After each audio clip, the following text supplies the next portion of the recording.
Hello, welcome to സിംപ്ലീസി. എല്ലാവരും സുഖമായിരിക്കല്ലേ? നമുക്കിന്ന് വളരെ ക്വിക്കായിട്ട് തയ്യാറാക്കാൻ പറ്റുന്ന ഒരു ഈവനിങ് സ്നാക്ക് നോക്കാം. പക്കോടയാണ്. എങ്ങനെയാണ് ഈസി ആയിട്ട് തയ്യാറാക്കാൻ നോക്കാം. ഒരു സവാള കൊത്തിയരിഞ്ഞത്, ഒരു പിടി മല്ലിയില അരിഞ്ഞത്, ഒരു പീസ് ഇഞ്ചി, 2-3 പച്ചമുളക്, ഇതെല്ലാം കൂടി ഒരു 1.5 കപ്പ് കടലമാവിലേക്ക് ചേർത്ത് കൊടുക്കാം. സവാളയും മല്ലിയിലയും അധികമായാലും ടേസ്റ്റ് കൂടത്തേ ഉള്ളൂ, കുഴപ്പമില്ല. ഇതെല്ലാം കൂടി കടലമാവിലേക്ക് ചേർത്ത് ഇളക്കി യോജിപ്പിക്കാം.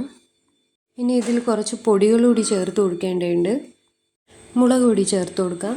അത് ചേർക്കുമ്പോൾ പച്ചമുളക് ഇട്ടതിൻ്റെ എരിവിനനുസരിച്ചിട്ട് വേണം കൂട്ടുകയും കുറയ്ക്കുകയും ചെയ്യേണ്ടത്. ഞാനിവിടെ 1.5 ടീസ്പൂൺ മുളക് പൊടിയാണ് ചേർക്കുന്നത്. അതിൻ്റെ കൂടെ തന്നെ 1/4 ടീസ്പൂൺ സോഡാപ്പൊടി ചേർത്ത് കൊടുക്കുന്നുണ്ട്. 3/4 ടീസ്പൂൺ ഉപ്പ് ചേർക്കുന്നുണ്ട്.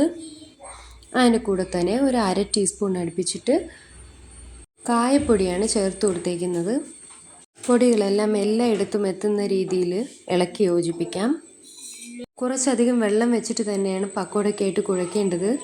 വെള്ളം കുറച്ചിട്ട് ഒറട്ടിയുടെയൊക്കെ മാവിൻ്റെ പാകത്തിനായിട്ട് ചെയ്തു നോക്കിയപ്പോഴൊക്കെ ഉള്ളിൽ ഡ്രൈ ആയിരിക്കുന്നതായിട്ടാണ് എനിക്ക് തോന്നിയിട്ടുള്ളത്.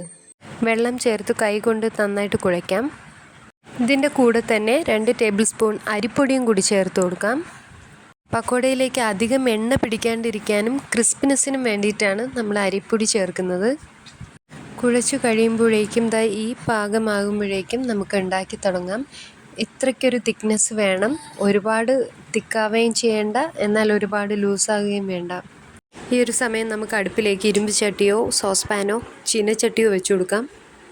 അതിലേക്ക് വെളിച്ചെണ്ണ ചേർത്ത് കൊടുക്കാം. അല്ലെങ്കിൽ നിങ്ങൾക്ക് അവൈലബിൾ ആയിട്ടുള്ള ഏതെങ്കിലും എണ്ണ ചേർത്ത് കൊടുക്കാം.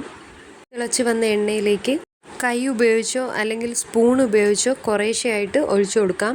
ഇങ്ങനെ ഒഴിക്കുമ്പോഴേക്കും ഒരു സ്ഥലത്ത് തന്നെ ഒഴിക്കാണ്ട് അവിടെയായിട്ട് ചുറ്റിനും ഓരോ ഭാഗത്തായിട്ട് ഒഴിക്കാൻ ശ്രമിക്കുക. ഇങ്ങനെ ചെയ്തു കഴിഞ്ഞാൽ ഒന്ന് മറ്റൊന്നിന്മേൽ ഒട്ടിപ്പിടിക്കില്ല. ഇങ്ങനെ എല്ലാം ഒഴിച്ചു കഴിഞ്ഞിട്ട് ഒരു സൈഡ് മറിച്ചിട്ട് കൊടുക്കാം. ഇങ്ങനെ ഇടവേളകളിൽ തിരിച്ചും മറിച്ചും ഇട്ട് വേവിച്ചെടുക്കാം. ഏതാണ്ട് ഒരു ബ്രൗൺ നിറമാകുമ്പോഴേക്കും നമുക്കിത് കോരിയെടുക്കാം.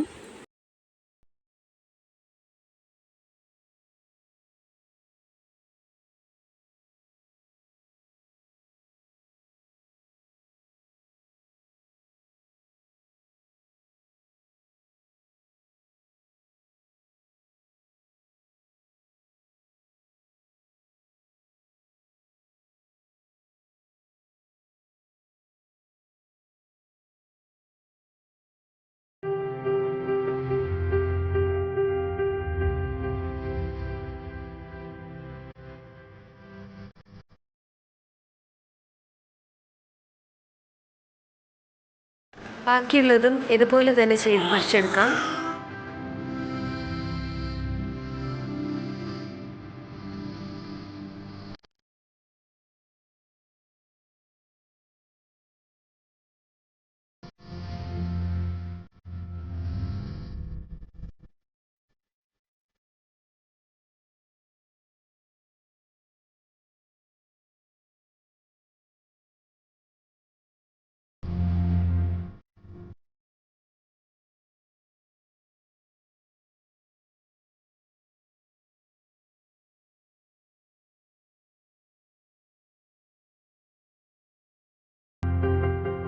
കട്ടൻ ചായക്കൊപ്പമോ പാൽ ചായക്കൊപ്പമോ ചൂടോടുകൂടി തന്നെ ഇത് വിളമ്പാം.